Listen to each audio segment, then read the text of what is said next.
the one day that I did the powerlifting competition, I really tried to stay in an athlete's bubble. And I don't know if you've heard of the term of keeping in your athlete's bubble. So that's keeping you self in a bubble. You're not really looking at what anyone else is doing. You're not looking at what's happening on the floor. You're just there in your zone. Whether you're warming up, waiting back of the stage, or you're watching in the crowd, you stay in your bubble and you're not letting what's happening to others really affect how you're feeling. And of course, you were there, you supported the lifters, like you're screaming at them, telling them to drive and push because you want to be encouraging. And I was in a category of a group of amazing ladies, like they were so inspirational. But I had to make a point of not comparing myself and not looking at the scoreboard with the numbers. I didn't even look at my own numbers. Like I had no idea where I was that whole time in the competition. My job that day and my goal was just to approach the bar and do everything that my coach had taught me to do.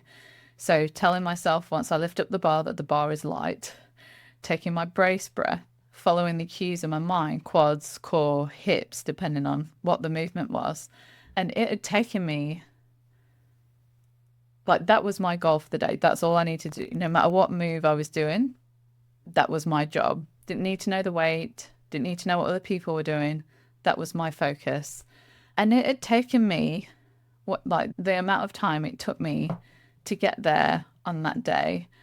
And I was thinking, just like the other ladies, it all took their own amount of time to get there on that day. And they all had their own unique journey to get there. And I thought that was so beautiful. Yes, we were all there to squat, bench, dead, and try and get PBs and whatever it was that our goals were. But our unique journey to get to that point, all at the same, like we're all at the same point at the same time, but everyone had come from a completely different point and everyone was there for their own reason. I just thought that was cool and so unique to them. And that's the same in business. We're all doing our own businesses. We're all doing them for our own reasons. And everyone's timings and journeys are unique. And it's so important to stay in your bubble, not to be trapped by the comparison. I think it's okay to pop your head up, cheer others on, celebrate, but having that security knowing that it's okay to keep your eyes on your own lane and to do what your coach has told you to do, brace press, telling yourself that the bar's light, your cues, quads, core, hips, for me, whatever your cues are that you're telling yourself, whatever the word, God's given you prophetic words, whatever, they're unique to you. And do not be distracted by what others have been prophesied, what others are doing, their business, blah, blah, blah. The main thing is to keep in your lane. And what I found really helped me by doing that is having the right coach, handler, community of people around me to help me stay in that lane. And also for the accountability, which is point number 2 that we're going to go on to. So that is literally coach, accountability, and community. So for us to stay in that bubble and to continue on our unique journey, we need to find the right people to put around us. And I found that though the people might be different in the different aspects of the business to powerlifting, they're actually all merging into one kind of now. My coach, she runs her own business. Like we still talk about business because we're both business owners. But yeah, it's finding those people. And sometimes it can feel really hard to find a coach that you click with, who knows your industry and can teach you the things in that industry. But that's the ultimate. If you can't find just the coach, then find the community. And with that, once you start meeting people and you start talking about it, you can then set up the accountability. If you can get all 3 and find all 3, I think you are set up for success. The accountability of to keep going, the push that each week showing up. Okay, what we're going to do this week or month, however much it is that you meet, that is going to keep you going because success doesn't happen overnight. Business doesn't happen overnight. And having the bare minimum of just like having that community around us for the accountability is like a really good bar to set. And then finding maybe individuals around us, we're going to be getting the highest growth, and making sure that you're on track through the days, through the weeks, through the months. It is priceless. And that's one of the reasons why we're doing the business reset days, is for that accountability that we're doing within the membership, the Thrive reset days. And it's about having that accountability of, okay, you said you were going to do this last quarter in a really kind way. Have you done it? What's that look like? What worked? What didn't work? And then pushing that on for the next quarter, what we're going to focus on next. And sometimes you don't even need to pray about it. God just knows, and he will provide the people around you. But you can be consciously praying about it too. But he's there for each of us. And I think if we're open to be taught and to be teachable and to really embrace the people that God puts around us and to water them just as much as they water us, it's amazing what you can achieve. Which leads me on to number 3, which is consistency. So with the accountability, it helps us to be consistent. And I think to be consistent, we really need to have that belief in ourselves that we're worth having the success. Like for me, it was, I'm worth showing up for each day to lift those weights to get to that competition, or I'm worth being, it's my self-worth is worth me showing up each day at the gym to get stronger, to be able to get my mind in a strong place, to be able to make big decisions. I had to find that within myself, and I think that you need to find that in yourself too. If you don't have it, that self-worth and self-love, not the vain love, just the self-respect love that actually, no, you know what, I'm worth this. I'm worth showing up for myself consistently. And it doesn't mean that you have to do something a level of 100% all of the time. I actually think it's quite the opposite. So when I say consistency and showing up, again, another powerlifting reference, that if I was to lift at my 100% each time, each training day, whether it's high reps, low reps, I would burn out really quickly. Like, you can't keep to 100% all of the time. That's what the competition days are for. They're for you to do your 90 to 95%. And you don't want to go to 100% and hurt yourself, but you want to push yourself as much as you can to failure, if you can get to failure. But in the training, in the everyday business, we want to be working out what our 80% is. So what's our 80% effort in consistency that will allow us to keep showing up, to keep being regular and keep being consistent without burning out in the first few weeks. For example, in your marketing, what can you do that takes up 80% of your effort that gives you the biggest results so that you can keep doing it each week and keep being consistent? That might be working out what converts the best. Is it social media marketing? Is it email marketing? Is it blog posts? I don't know, just lots of examples. But working out what is working best for you that can give you the biggest results that you can keep doing consistently to keep getting those results and doing that. Not thinking you have to go 100% and do absolutely everything that all the marketing gurus tell you you have to do, and thinking this is way too much and way too overwhelming and I can't do this. No, it's about, okay, what's my 80% of my efforts that I can do, that I can put in each week where I'm not going to burn out. Yes, we might do launches where we are going at 100%, but I don't think that's wise to do all of the time. Focusing on not doing the business stuff because you think you should, but working out what does work, what's the best bang for your buck, and being consistent with that. And I think that this is the same thing with your products and your services as well. What products or services aren't serving us very well now? What sells the most, that brings in the most profit? What services are your sweet spot where you can make the best dollar, etc., etc. Working out what we can do and what we can keep up within marketing, services, all aspects of our business where we're not going to burn us and our team out and our efforts out. Number 4, I'm going to have a drink. Number 4, trusting the process. There might be some things in your business that you don't like doing. We all have it. And your business coach might be pushing you out of your comfort zone, or you might have decided to do a course and it's pushing you out of your comfort zone.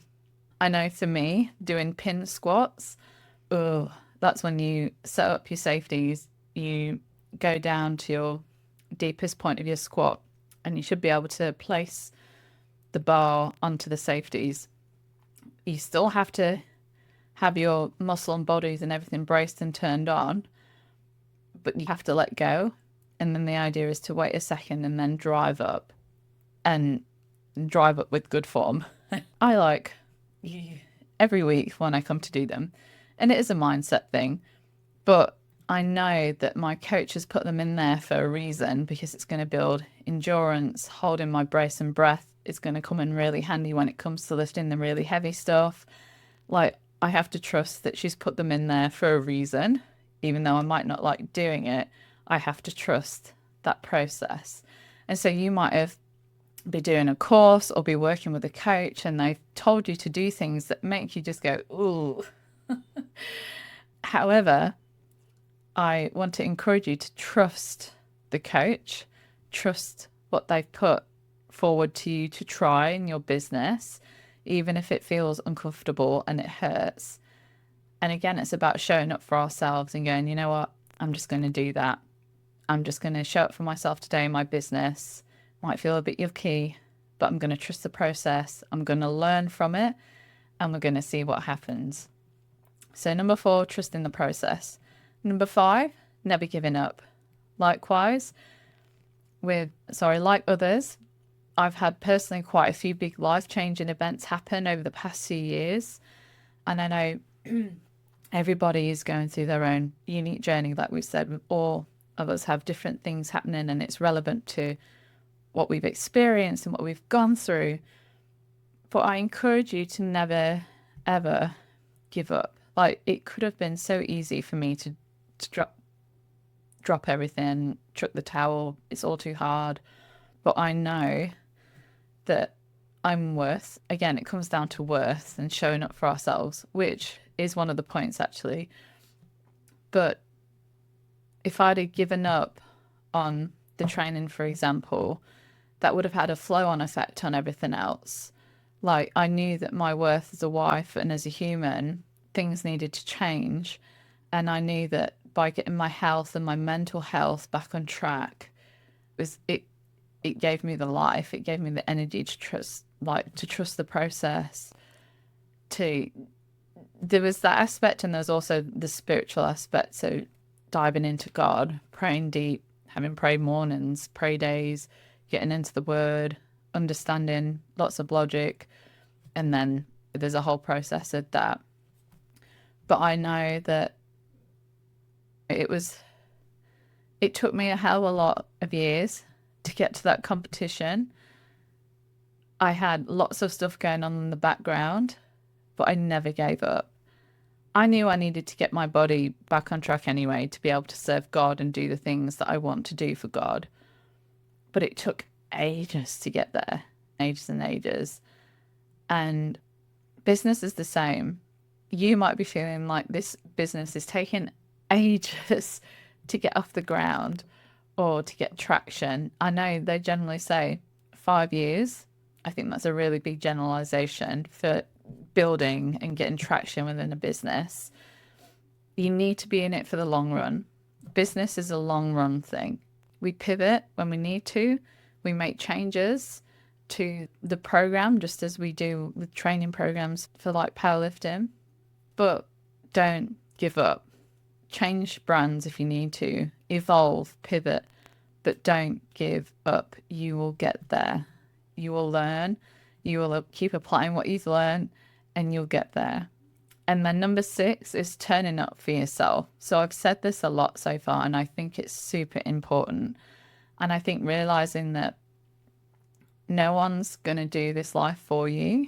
No one's going to come and do the hard work. No one's going to give you a pill that's going to magically help you lose weight or magically help you build your business.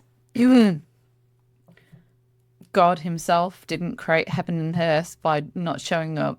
Like, he did his 7 days of amazing things that happened, he had to go through that whole process to get everything in place. And he showed up. Like, he showed up, and you need to show up. Show up each day and do what you need to do. Life just isn't a silver platter, but you are worth showing up for. And you have that unique value and unique perspective that you're worth turning up each day to work towards your goals and to work towards your business, your mission, whatever it is, your personal mission. Being consistent with just this, just showing up because you're worth it, will get you there. And that's what I believe is so important to learn. Like, what marketing strategy are you going to put into place today and work towards tomorrow? Because you're worth putting in that effort of planning for your business. God's put you on here because he loves you and to be, and you're worth that. Like, you're worth that. And yes, we don't get our worth from God from what we do. Like, it's through faith, not through works. But if God's given you a dream, you're worth it. You're worth showing up for it each day. Number 7, God will provide the people and the resources. Things might feel like they're falling apart. You might have £1, $1 less in your bank account, but God has you. He has your situation and he will provide. It might feel stressful, not going to lie. When we go through these faith building seasons, firsthand myself, it can feel super stressful. It can feel like the world is swallowing you up, but he will provide. It will come least expected ways. For example, I had to send out an email to some clients the other week that I really didn't want to send out. Like, it wasn't the end of the world, but it wasn't great news that I needed to send out to them, and I was just dreading it. Like, I did not want to send these emails out, and I was sat praying to God on my laptop going, please let these emails be received well. I'd written them the best I could, but please let them be received well. And I just felt so sick sending them out, but I had to do it. I knew I had to do it. And through that, one of the clients responded, and they actually, some work came through from the email that I was dreading sending out, that I almost didn't send out because I just felt so sick. So even in the most unexpected ways, God can provide. I wasn't expecting positive response from it. The least thing I was expecting was more work. God provides, and he provides in the most unique, like, unexpected ways, not what we think or how we think it's going to come in. Even sending out bad news, God brought work to me. It was really humbling and really, I don't know, just really unexpected. Have that faith that not only are you worthy showing up every day, but that you are worthy enough that God's going to show up and provide the resources for you. Another big aspect for me is learning that God is my husband now in this season of separation, of not having the earthly husband. I knew that God was my husband, but I haven't lived in that reality of that. And I had such a weird day the other day where I was roaring. Like, I went to the woods and I just had a really good cry with God and processed it. But one of the key points was thinking, I don't have an earthly husband to rely on anymore. That it really hit home. And then it was, God is my husband. How do I live like that now? Like, how do I live in that full faith with the money? Like, in the money side of things, yes, I know God had provided resources and like he's been amazing and all these amazing testimonies. But in that one moment, I was like, I don't have the earthly anymore. Like, how am I meant to do this now? Like, how do we do this, God? It was just such a weird feeling. You might have gone through this yourself. There's so many weird things that come up in separation, and I want to be as respectful as possible. And this is my own journey, but yeah, he does provide. And once I sorted my mindset out, again, I'd reminded myself of all the times that God had pulled through for me in that moment, and all the times he's pulled through for you in your moments, it's so important to keep reminding ourselves with that. So then we can go, actually, I'm feeling this now, feeling scared, fear, all those things. But look at how many times God's already pulled through. We're going to get through this. And I think it's pulling ourselves from that earthly fear back into that grace zone, that heavenly kingdom mindset that my God is bigger than this, no matter what. Which leads me on to the next point, leads me on to point number 8. We do life in his strength and power and not ours. And I was reading Zechariah 4 recently, and I actually think I'm going to do a mini series on it through the podcast. I don't want to go into it too deep, and I'm not going to pull the verse apart right now. But the main point of that is we're not to do anything in life in our own strength, but in his. And again, it's going back to that grace zone of, am I looking at this from an earthly perspective or from a heavenly, and getting ourselves back into that grace zone. So I'm going to leave it there because we are going to explore that more. I don't know if it will be this side of the year or next side of the year, but we're going to explore Zechariah 4 and how that can relate to our businesses, which I'm really excited about. We know that, I don't know if you know the story, but anyway, there's visions, there's tools that God passes via Zechariah to, I want to say Zerubbabel, I think is how you pronounce it. I'm just going to call him Zeru. But it's like absolutely an amazing testimony. Let today's stories be testimonies to you, lady, that you are capable of so much, and you are capable of so much more than you realize because of who God made you, your unique journey, how much you have at your disposal, and because of the heavenly family that you are a part of. All the glory be to God. He is amazing. He has you every step of the way. In the most ugly and most beautiful mess times, he has you. Never give up on your dreams and enjoy the learning in the journey. I hope this has encouraged you today. I'm SJ, and you're listening to the Christian Women in Business podcast, and we'll catch you next week.